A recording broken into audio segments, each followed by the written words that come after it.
Hey guys, last week I reworked my whole website and kind of rebranded everything that has to do with my illustration business.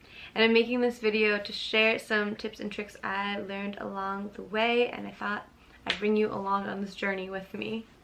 Starting with the website that I've had for the past couple of years or so, I've been updating it along the way. More or less it has stayed the same.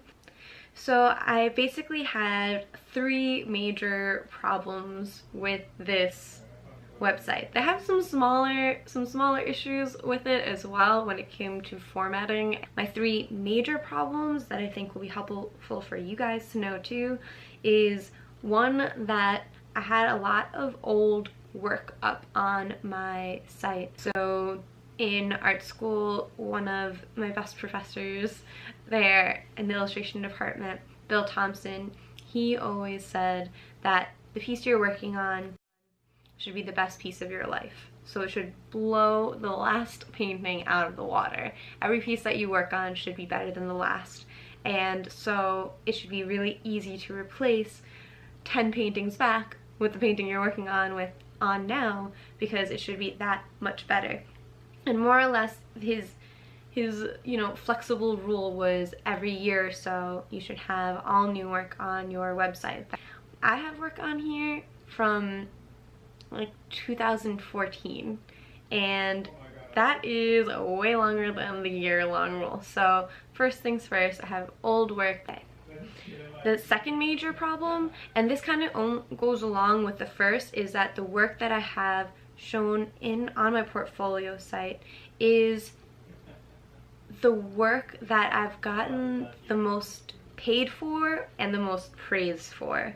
So that was kind of my measure for value for my work up until very recently, to be quite honest with you. So if I had gotten paid for it and I hadn't gotten praised for it, then I was like, okay, this is of value and I'm going to put it on my website indefinitely. And that has not been a really great way of doing it. That's kind of led to a really scattered aesthetic, or lack thereof, because different people are willing to pay for different things. And it's okay.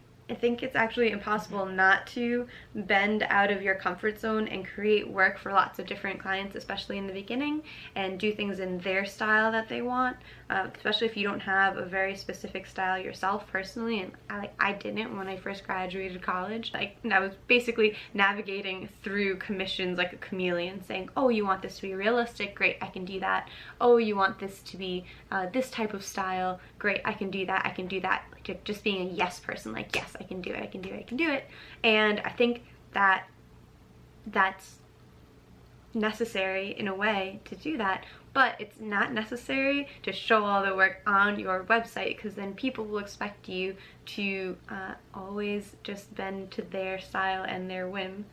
And the praising situation, consider in the beginning of your career, the majority of the people looking at your work are your friends and family. So they're going to praise you for the hard work because they can see the hard work that you're putting into the work, into your artwork.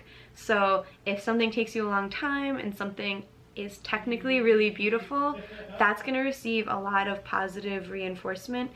So careful to put value onto how much praise you get for artwork from your friends and family. Then the third major problem with my old website is that it was very scattered. So I already spoke about stylistically how scattered it was, but also I had an entire tab just for my yoga and meditation career, side hustle, whatever you want to call it. And that was mostly because back in 2016, when I first quit my day job bartending, I was making most of my money from teaching yoga. Getting paid to teach yoga at gyms was way easier than getting paid to illustrate for companies. That's how it occurred to me. So I had an entire page, and honestly, I got so many jobs from this yoga page. That's great, except Now I'm past that point and I'm not looking for more places to teach. I actually landed all of like I had a studio that was my goal to work at, and I'm one of their regular teachers there. I have my regular classes. I don't need to like fight / work my way up to working in the places I want to be teaching because I'm already teaching there. So then I have 3 major fixes to those main problems on my new updated website, my whole rebranding. The first major fix is to have new work to replace the old work, and I've been creating new work in a more consistent style, or really figuring out what that style is, for the past 6 months or so. Since like September, I've kind of been really leaning into just creating work that I wanted to make, that wasn't for a client, that was just for me, instead of relying so hard on that in 1 year I need to have a brand new portfolio. I've been listening to a lot of Creative Pep Talk podcasts with Andy J. Pizza, and he said something that the first time I heard him say it, like maybe a year ago, I was like, that's crazy. And basically the idea is more of a 3-month concept versus a year-long concept, where you should look back 3 months in the past and see what work you're creating then, and you should basically be like embarrassed by it, or like just like, wow, I'm way better than that. Even if it's not complete embarrassment, it's just like, well, I know way more about my craft, I know way more about whatever it is than I did back then. And so really you should be replacing things like every 3 months or so.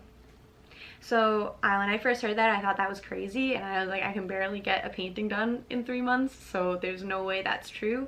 But since then, and since doing a couple 30-day challenges like Inktober and the Frander challenge, and just challenging my own self to do a portrait a day of my family members and friends, I completely agree with that. And I look back even like 3 weeks ago and I'm like, oh, I could paint that better right now if I wanted to. And I just feel like I've been exponentially growing because I've been forcing myself to make quantity instead of beating myself up about the quality, which is a little counterintuitive, but just stick with me, because if you do enough new work, you're gonna have quality pieces within it. It doesn't mean you put up every single piece that you've created. It just means you have a bigger pool to choose from of more recent, more relevant work.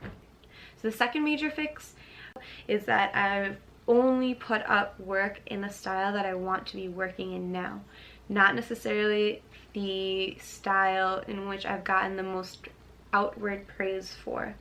So what that means is that the way that these illustrations are drawn are exciting to me. I'm constantly wanting to do more of them. I can get them done in a quick fashion, that's important to me, so they're not long drawn out paintings. Even if my long drawn out paintings are more impressive technically, my goal isn't to be a super realist painter. So only putting up work that's stylistically in alignment with the rest of the work that I want to be doing. So it's work that excites me and that I would be doing even if nobody else liked it or nobody else was paying me for it. And how did I test that? I did a bunch of work that nobody was paying me for, and I just put it out there, and then even when something only got like 14 likes or whatever, you know, compared to what I was getting for a more realistic work, I was still excited to do something in that style the next day and try again to make it better, because I'm interested in exploring that style and I'd like to get paid to work in that that same technique and same method. The third major fix to my portfolio website is to keep it to my artwork and illustration. So that meant completely getting rid of my yoga posts and page, and separating things more so into projects than into color versus black and white versus mixed media. I think that can work for some people, but it kind of didn't really work. It was kind of a force when it came to the work that I was trying to organize. So it makes much more sense for me to have my proper portfolio right on the home page. My children's book work, that's what I've been getting paid to do for the past 2 or 3 years now. So it makes sense for me to have that work up, and I didn't have it up before. I'm not really even sure why. And then I do have a public works page, which is still a little bit more sporadic than the rest of the website, which I feel is more cohesive. But it's because I am interested in doing more community murals in the newer style that I am working in now. Those don't exist, but I don't think I can get hired to do more murals if I don't have my past mural work up. So I do plan on replacing that work with potentially new stylistically, like aesthetically appropriate work in the mural genre. So we'll see about that. That page is definitely still kind of up in the air about editing it and whatnot. Okay, so some last little bonus tips I took into account kind of for the first time on my own is, number one, to have somewhat of a color scheme. It doesn't mean that everything you paint is pink or orange. It's just having more or less of a cohesive color theming throughout. So for example, with my work and going forward, I try to keep things bright colored and kind of magical feeling.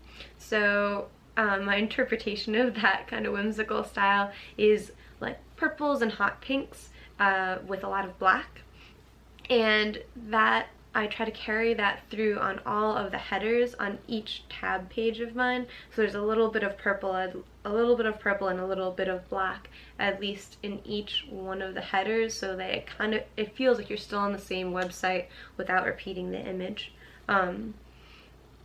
As well as like with the work that I'm doing, trying to lean in towards a more cohesive color story. I don't have that right now for the whole thing, but that's kind of like where I'm leaning towards. And the second and most important thing is to just be brave and put out the work that you want to put out, not the work that you think everybody else wants you to put out. And that's something I'm working on too, so we can work on that together. Definitely, if you have feedback, like, hit me up in the comments below.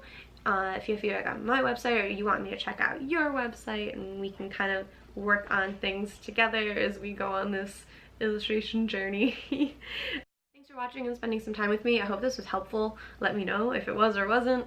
Like and subscribe below for more videos like this, and have a great day or something. I don't know. However this is supposed to end.